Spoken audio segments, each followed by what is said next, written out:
बिस्मिल्लाहिर्रहमानिर्रहीम। अस्सलाम वालेकुम माय यूट्यूब फैमिली। आज मैं शेयर कर रही हूँ रेस्टोरेंट स्टाइल सैलेड की रेसिपी। इस सैलेड को आप हर डिश के साथ खा सकते हैं। अगर आप अपनी स्किन को खूबसूरत और दिलकश रखना चाहते हैं ना, तो सैलेड का इस्तेमाल ज़रूर करें, क्योंकि सैलेड में ढेर सारे विटामिन्स होते हैं। तो चलिए आइए जनाब, वीडियो स्टार्ट करते हैं। वीडियो स्टार्ट करने से पहले अगर वीडियो पसंद आए तो वीडियो को लाइक और शेयर करना मत भूलिएगा, और मेरे चैनल कुकिंग विद चंदा को सब्सक्राइब भी कर लीजिएगा, ताकि आप लोगों को मेरी हर आने वाली न्यू वीडियो की नोटिफिकेशन बहुत आसानी से मिल जाए।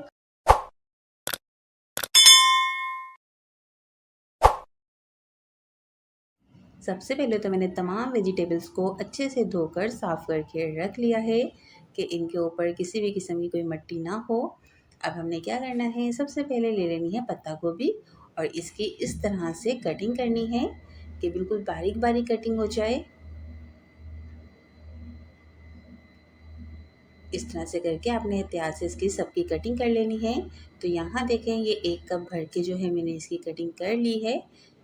पत्ता गोभी के बाद अब हम कटिंग कर लेते हैं गाजर की। तो गाजर यहाँ मैंने येलो वाली ली है, अगर आपके पास रेड वाली है तो आप वो भी ले सकते हैं। गाजर को पहले हमने क्या करना है, टेढ़ा और तिरछा करके काट लेना है इस तरह स्लाइसिस में। फिर हम इसकी क्या करेंगे, बिल्कुल बारीक बारीक इस तरह से कटिंग करेंगे। आप एक एक स्लाइस की भी कटिंग कर सकते हैं, या आप 2-3 की भी कर सकते हैं अगर आप ज़्यादा एक्सपर्ट हैं। तो ये देखिए, मैंने इस तरह से इसकी कटिंग कर दी है। इसको भी हम प्लेट में इस तरह साइड पर रख देते हैं। तो चलें जी, अब हम कटिंग कर लेते हैं सेम उसी तरीके से खीरे की। इसको भी आपने टेढ़ा तिरछा करके काट लेना है, ताकि इसके थोड़े बड़े स्लाइस हों और वो जब कटिंग हो तो खूबसूरत लगें। इसी तरह से आपने सेम जैसे हमने गाजर काटी है सेम वैसे ही काट लीजिएगा। इसको भी हम इस तरह से प्लेट में रख देंगे। खीरे का आप इस्तेमाल ज़्यादा किया करें, बहुत अच्छा होता है। खीरा तो वैसे भी हर सैलेड में बहुत मज़े का लगता है। अब हम क्या करेंगे, कटिंग कर लेंगे चुकंदर की। इसको आपने अच्छे से धो के साफ़ कर लेना है और फिर कटिंग करनी है, क्योंकि इसके ऊपर बहुत ज़्यादा मिट्टी होती है। अब इसकी भी हमने बिल्कुल ऐसे ही स्लाइसेस में कटिंग करनी है, और फिर इस तरह से करके बिल्कुल बारीक बारीक इसको कट कर लेंगे। तो ये देखिए, मैंने इस तरह से सबकी कटिंग कर ली है। अब हमने क्या करना है, एक बाउल में ले लेना है पानी, और उसके अंदर इस तरह से करके सारे चुकंदर जो है हम डाल देंगे कटिंग किया हुआ। क्योंकि इसका बहुत ज़्यादा कलर निकलता है, तो इसलिए इसको 2 से 3 पानी से लाजमी धोइएगा। तो अभी हम इसको थोड़ी देर इस पानी में छोड़ देंगे कि इसका कलर सारा निकल आए। तो चलें जी, अब बारी आ गई है प्याज की। तो प्याज को भी मैंने अच्छे से छील कर धो लिया है। इसकी इस तरह से रिंग्स में कटिंग कर लेंगे, और फिर हम क्या करेंगे, इसको इस तरह सेंटर से एक बार कट कर देंगे।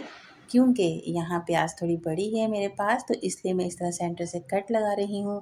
अगर आपके पास प्याज छोटी है तो आप नहीं कट कीजिएगा सेंटर से, और इसको अच्छे से यूँ खोल लेंगे, और इसको भी रख देते हैं प्लेट में। तो कितना प्यारा खूबसूरत सा कलर बन रहा है ना हमारे सैलेड का। अब कटिंग कर लेते हैं लेमन की। तो लेमन की भी आपने इस तरह से बिल्कुल बारीक बारीक कटिंग कर लेनी है, और इसको भी रख देते हैं इस तरह से प्लेट में। तो ये देखें जनाब, मैंने तमाम वेजिटेबल्स की बहुत अच्छे से कटिंग कर ली है। चुकंदर को भी अच्छे से धो लिया है ताकि इसका कलर निकले नहीं। अच्छा जी, अगर आप देखें सैलेड इस तरह से खाना चाहते हैं तो ऐसे खा लीजिएगा। अगर मिक्स करके खाना चाहते हैं तो इसको मिक्स भी कर सकते हैं।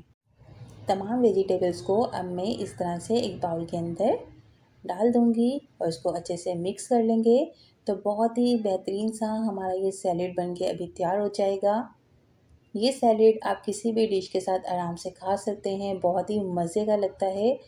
अगर आप लोगों को देखें थोड़ा नमक पसंद है ना, तो आप थोड़ा बहुत इसके ऊपर डाल लीजिएगा जितना आपको पसंद है, और फिर इसको मिक्स कीजिएगा। अब मैं थोड़ा सा इसके ऊपर लेमन डालूँगी, और जो हमने चुकंदर कटिंग किए हुए हैं चुकंदर भी डाल देंगे, और साथ ही थोड़ा सा बारीक कट किया हुआ हरा धनिया और पुदीना डालकर इसको अच्छे से मिक्स कर लेंगे। तो ये देखिए जनाब, कितना बेहतरीन सा कलरफुल हमारा सैलेड बनके तैयार हो चुका है।